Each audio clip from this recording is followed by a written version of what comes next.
Selamat datang di Persana Channel Test, saya rekan-rekan dan saya ucapkan selamat bagi teman-teman yang telah lolos seleksi SKD untuk Kementerian Keuangan.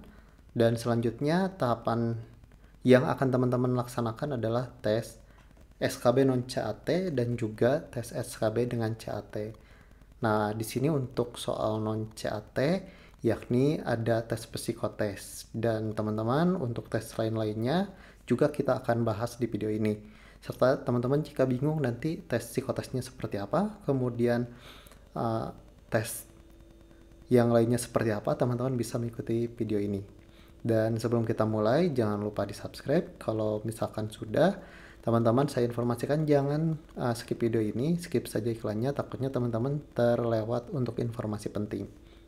Nah, di sini untuk informasi rekrutmen teman-teman, saya mengacu pada pengumuman nomor Peng 01 Panrek 2024 tentang rekrutmen calon pegawai negeri sipil di lingkungan Kementerian Keuangan tahun 2024. Nah, jadi di sini ya untuk informasinya yang akan kita bahas sebagai dasar untuk gimana sih bentuk soal dan juga bagaimana pelaksanaan untuk tes tersebut.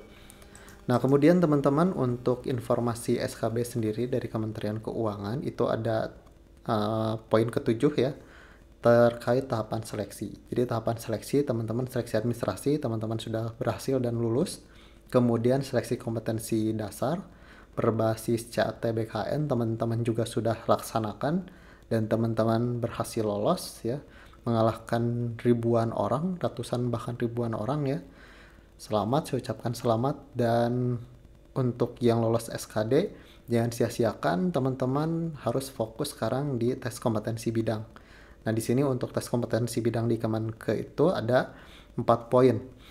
Yang pertama ada poin SKB dengan CAT. Yang kedua ada poin tes psikotes. Yang ketiga ada tes kesehatan dan kebugaran, serta ada wawancara. Jadi ada 4 tes teman-teman untuk SKB di Kementerian Keuangan. Nah, kemudian seleksi kompetensi diselenggarakannya sesuai dengan lokasi tes pilihan pelamar pada saat melakukan pendaftaran. Nah, teman-teman untuk informasi pelaksanaan lokasi tes, silahkan kunjungi portalnya BKD Kemenke ya. Di sana terkait lokasi tes nanti untuk SKB. Nah, kemudian untuk pembuatannya sendiri dari keempat subtes ini atau 4 poin tes ini, yang pertama untuk SKD dengan CAT BKN itu 50% sesuai dengan kisi-kisi dan materi ya untuk soalnya. Teman-teman juga bisa dapatkan untuk soalnya di playlist kami. Silahkan cek linknya di deskripsi untuk playlist performasi. Saya sudah buatkan latihan soalnya juga dan juga materinya. Teman-teman pelajari. Kemudian yang kedua psikotes. Kemudian juga tes kesehatan dan kebugaran, dan juga yang keempat wawancara. Itu psikotes 30%, TKK 10%, dan wawancara 10%. Dengan kriteria lulusan pelamar seperti ini ya. Untuk pelamar kebutuhan umum dan khusus, yang dinyatakan lulus seleksi adalah pelamar berperingkat terbaik berdasarkan hasil pengolahan nilai dari Panitia Seleksi Nasional. Jadi di sini teman-teman harus peringkat yang pertama agar teman-teman lulus ya. Kemudian poin B, yakni jabatan pada kebutuhan umum yang belum terpenuhi akan diisi oleh pelamar kebutuhan khusus sesuai dengan ketentuan berdasarkan hasil pengolahan nilai dari Panitia Seleksi Nasional. Yang C, jabatan pada kebutuhan khusus yang belum terpenuhi akan diisi pelamar pada kebutuhan khusus yang sama sesuai ketentuan dan berdasarkan hasil pengolahan nilai dari Panitia Seleksi Nasional. Yang ketiga, seleksi CPNS pada setiap tahapan seleksi dilakukan dengan sistem gugur ya. Jadi jika non CAT-nya tidak memenuhi syarat atau dinyatakan tidak lolos atau tidak sesuai kriteria, teman-teman akan dinyatakan gugur dan keputusan kelulusan yang ditetapkan oleh panitia bersifat mutlak dan tidak dapat diganggu gugat. Nah, kemudian ini adalah sifat nilai ambang batas masing-masing tes SKB berdasarkan jenis kebutuhan sebagai berikut. Nah, di sini untuk jenis kebutuhan umum, untuk SKB CAT itu tidak menggugurkan untuk 50% tersebut ya. Kemudian psikotes menggugurkan teman-teman. Jadi Jika lulus itu poinnya 30%. Dan TKK juga menggugurkan teman-teman untuk pemeriksaan kesehatan sesuai dengan persyaratan pendaftaran. Dan juga wawancara juga menggugurkan. Jadi semua formasi psikotes, TKK, dan wawancara di Kementerian Keuangan itu sifatnya menggugurkan. Yang membedakan itu cuma di poinnya aja terkait jenis kebutuhannya. Maka dari itu teman-teman urgensinya di sini ya saya informasikan lagi ya. Jadi psikotes di semua formasi atau jenis kebutuhan itu sifatnya menggugurkan semua, menggugurkan. Khusus Papua psikotes menggugurkan, TKK menggugurkan, dan wawancara menggugurkan. Khusus Putra Putri Kalimantan juga sama teman-teman, ini menggugurkan. Jadi semua formasi atau semua jenis kebutuhan itu harus lulus tes psikotes, TKK, dan wawancaranya ya. Semoga juga untuk psikotes, TKK, dan wawancara itu nilainya bisa maksimal di 30%, di 10%, dan 10%. Nah, kemudian teman-teman untuk kegiatan sendiri ya, untuk pelaksanaan SKB non-CAT itu akan dilaksanakan di tanggal 20 sampai dengan 17 Desember. Nah, ini untuk pengumumannya sendiri itu di tanggal 17 sampai dengan tanggal 19 November. Di sini teman-teman masih ada beberapa hari untuk teman-teman mempelajari tes psikotes, persiapan TKK, dan juga wawancara. Nah, kemudian untuk penilaian psikotes atau keseluruhan akhir ya, sini harusnya dihapus. Nah, ini untuk kelulusan akhir teman-teman. Untuk SKD-nya itu sendiri diambil 40% dan SKB 60% dari total 100% ya. Dimana teman-teman, jika teman-teman yang SKD-nya peringkat pertama, jangan terlalu sombong teman-teman, karena jika SKB-nya peringkatnya paling bawah, itu kemungkinan tidak akan lulus ya teman-teman. Bukan tidak akan lulus, tidak akan peringkat yang terbaik. Nah, beda halnya jika SKB-nya tinggi ya, maksimal, biarpun SKD-nya itu peringkat yang hampir mendekati bawah, itu yang SKB yang akan kemungkinan besar lolos. Karena apa? Karena SKB itu diambilnya 60% dan jika maksimal teman-teman. Makanya yang nilainya peringkatnya SKD di bawah nih lebih semangat lagi untuk yang SKD-nya pertama, di SKB-nya sangat ditingkatkan supaya apa? Supaya bisa peringkat pertama. Seperti itu. Ini tercantum pada peraturan Permenpan RB nomor 6 tahun 2024. Seperti itu ya teman-teman. Jadi silahkan mempelajari secara sungguh-sungguh terkait SKB ini karena sangat menentukan. Nah, kemudian untuk bentuk soal tes psikotes kita masuk ke tes yang pertama. Bentuk soal tes psikotes karena apa? Karena ini menggugurkan teman-teman. Jika tidak lulus, teman-teman akan gugur. Nah, ini mengacu pada surat pengikut sertaan lelang ya untuk pengadaan jasa psikometri. Jadi untuk tes psikometri di sini ini adalah surat edarannya atau surat pengumumannya, dan untuk speknya saya tidak bisa tampilkan. Nah, di sini untuk pengadaan jasa lainnya psikometri online. Jadi nanti tesnya tuh online ya. Nah, di sini ya untuk pengumumannya, dan setelah saya cek ya dari speknya ada beberapa penilaian variabel untuk psikometri online ini. Nah, diantaranya teman-teman ada beberapa subtes. Yang pertama ada tes kepribadian ya. Ini ya, untuk tes kepribadian ada tesnya bisa jadi nanti yang digunakan oleh Kemenkeu itu MBTI, Big Five ya atau BFI, bisa juga tes-tes lain ya.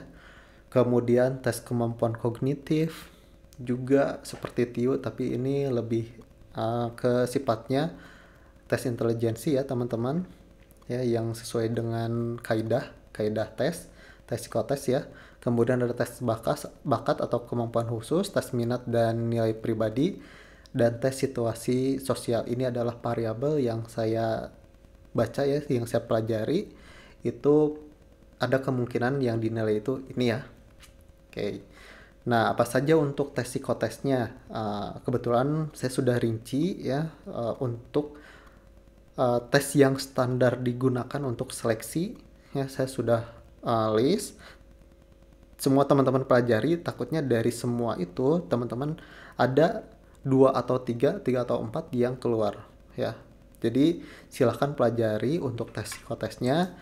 Tes psikotes di Kemenkes itu linknya ada di deskripsi ya, video-videonya ya, silahkan dicek. Dan itu sayangnya hanya untuk yang berlangganan channel ini. Bagi teman-teman yang sudah berlangganan silahkan cek, pelajari untuk tes psikotesnya ya, ada di sana semua.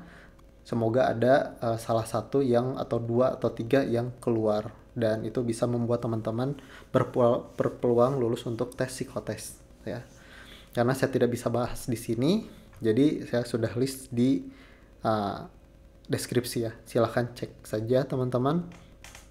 Kemudian jika teman-teman tertarik nih ingin mempelajari tes-tes psikotes tersebut, terus belum berlangganan channel ini, silahkan digabung ya, masuk ke dashboard Persona Channel Test, langsung klik gabung, nanti akan muncul paket seperti ini. Saya sarankan paketnya yang premium ya teman-teman, agar bisa terbuka semua untuk video yang ada di list tersebut. Oke, kemudian teman-teman yang selanjutnya tes kesehatan dan kebugaran atau disingkat TKK. Nah teman-teman, di sini saya mengacu ke poin-poin yang ada di pengumuman. Yang poin 8 salah satunya untuk di persyaratan ya, sehat jasmani dan rohani sesuai dengan persyaratan jabatan yang dilamar, termasuk lulus pemeriksaan kesehatan untuk penyakit HIV dan hepatitis B. Nah nanti teman-teman akan dicek lab ya untuk tes kesehatannya dan kebugaran, itu ada tes HIV dan hepatitis B. Kemudian teman-teman mengacu pada poin 19, pelamar pada jabatan pengelola layanan kesehatan, operator layanan kesehatan, pawang anjing pelacak dan petugas operasi, dan pemeliharaan wajib memenuhi kriteria. Teman-teman yang memiliki tinggi badan 165 untuk pria dan 157 untuk wanita. Jika kurang nih untuk pria, kurang dari 165 itu bisa jadi tidak lolos teman-teman. Sama juga halnya dengan wanita. Memiliki indeks massa tubuh 17 sampai dengan 19, ini dinyatakan normal ya, tidak terlalu kurus dan tidak terlalu obesitas. Nah jika ini kurang berarti teman-teman juga bisa dinyatakan gagal, makanya dari sekarang ya olahraga. Kemudian tidak merupakan penyandang disabilitas untuk formasi ini ya teman-teman, tidak boleh buta warna. Kemudian untuk pengguna kacamata, lensa, kontak minus atau rabun jauh atau plus rabun dekat, dan atau silindris dapat diberikan toleransi maksimal sampai ukuran 2 dioptri. Ini biasanya udah standar nih. Jadi jika teman-teman kurang dari 2 atau ukurannya 2 masih aman. Kemudian bagi pria tidak bertato, tidak terdapat bekas tato, dan tidak bertindik terdapat bekas tindik kecuali karena ketentuan agama atau adat. Ini ada pengecualian ya. Kemudian yang G, bagi wanita tidak bertato, terdapat bekas tato, tidak bertindik atau terdapat bekas tindik pada anggota badan selain telinga, serta tidak bertindik terdapat bekas tindik di telinga lebih dari 1 pasang kiri kanan ya, kecuali karena ketentuan agama atau adat. Yang poin H, lulus dalam pemeriksaan kesehatan untuk penyakit jantung melalui pemeriksaan EKG. Di sini ada EKG ya, kemudian penyakit kusta juga melalui observasi dokter pada kulit. Ini ya persyaratannya teman-teman untuk tes kesehatan dan kebugaran yang lebih difokuskan. Nah kemudian teman-teman, ini teman-teman untuk pengetesan buta warna, coba teman-teman jawab ya, apa yang teman-teman lihat dalam kotak warna ini. Jika bisa melihat suatu benda atau apapun itu, berarti teman-teman normal, dan jika tidak, silahkan mengikuti tes buta warna. Silahkan cek videonya di list video, cari aja buta warna. Nah ini adalah salah satu tes buta warnanya, jika bisa melihat normal. Nah, ada juga yang kedua ya, apa yang teman-teman lihat dalam tes ini, dalam lingkaran warna ini, jika melihat berarti teman-teman normal ya. Kalau misalkan tidak, itu kemungkinan untuk formasi yang tadi ya, itu akan gagal. Makanya teman-teman silahkan dipelajari juga untuk tes buta warna. Silahkan ikuti latihannya, cek linknya di deskripsi, nanti saya drop di deskripsi deh. Nah, kemudian untuk eh, jabatan juru mesin kapal 1 kelas kapal dan kelas 1 wajib memenuhi kriteria sebagaimana tercantum. Di sini juga sama ya. Untuk tesnya tidak boleh buta warna tadi ya. Ini untuk hampir mirip dengan yang poin 19 tadi untuk pelamar jabatan yang tadi. Oke. Jika salah satu tidak memenuhi kriteria ya teman-teman tidak akan lulus atau dinyatakan gagal dalam tes TKK ini karena sifatnya menggugurkan. Maka dari itu teman-teman dari sekarang mumpung ada waktu silahkan olahraga ya, jaga pola makan, jaga pola tidur, kurangi merokok ya supaya nanti bisa lulus untuk tes kesehatan dan kebugaran ini.